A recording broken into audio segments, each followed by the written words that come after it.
I'm going to read you a verse from John 17:17. It reads, "Thy word is truth."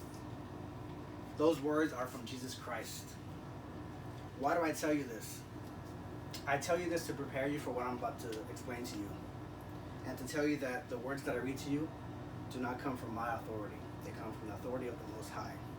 And after I present my case to you, you'll remember that ignorance is bliss. So Proverbs 24:11 through 12. Rescue those being taken away to death. Hold back those staggering towards slaughter. If you say, "But we knew nothing about this," does not he who weighs the heart perceive it? Does not he who guards your life know it? Will he not repay everyone according to what they have done?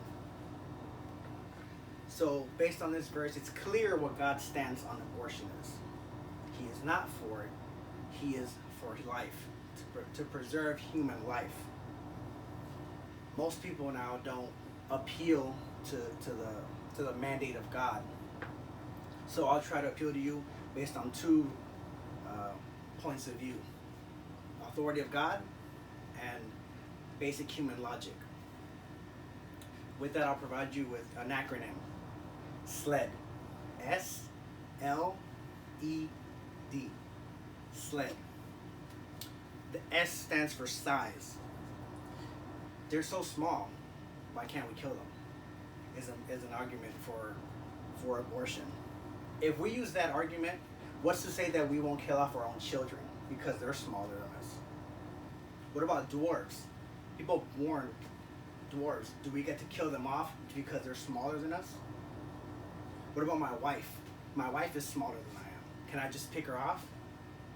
What about my neighbor? If he's taller than me, can he just pick me off? What about NBA players? They're taller than most of us. Do they get to kill us off? There's a man in Turkey. His name is Sultan Kozan, tallest man alive. He's 8'2" tall. Does he get to kill everybody off? If we use this argument, you've given him a loaded gun. And that's S.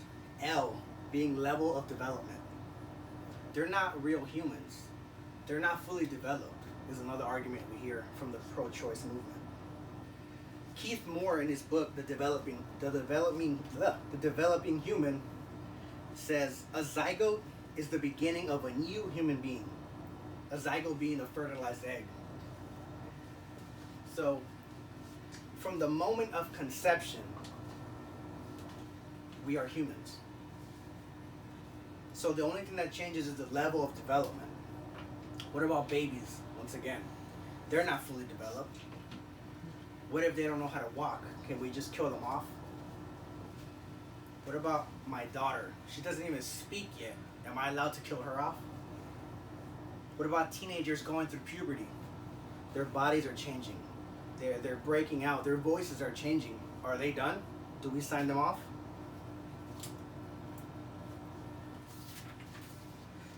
That's SL. Next up is E. Environment. You hear many times women say, it's my body. I can do what I want with my body. If that was the case, after they left an abortion clinic, the woman would be dead, not the baby. That's because it's not their body. It's the little human inside them. What about if I'm in somebody's home?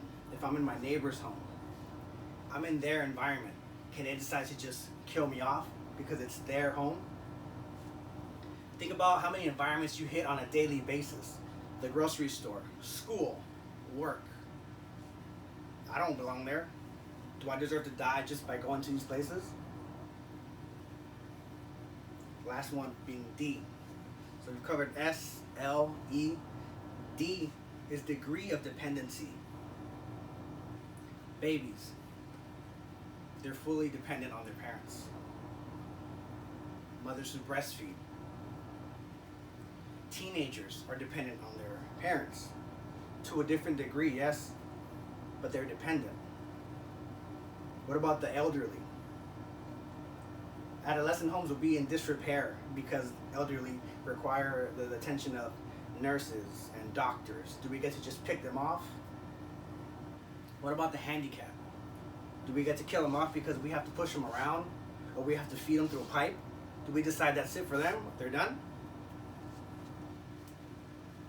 So based on this acronym SLED, size, level of development, environment, degree of dependency, the total disregard for God's will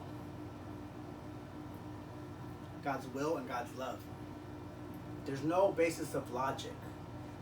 If we followed these arguments, which are the most common, there'd be nobody left in this world. The pro-abortion movement has no basis of fact, no basis of logic. So I challenge you. Thank you.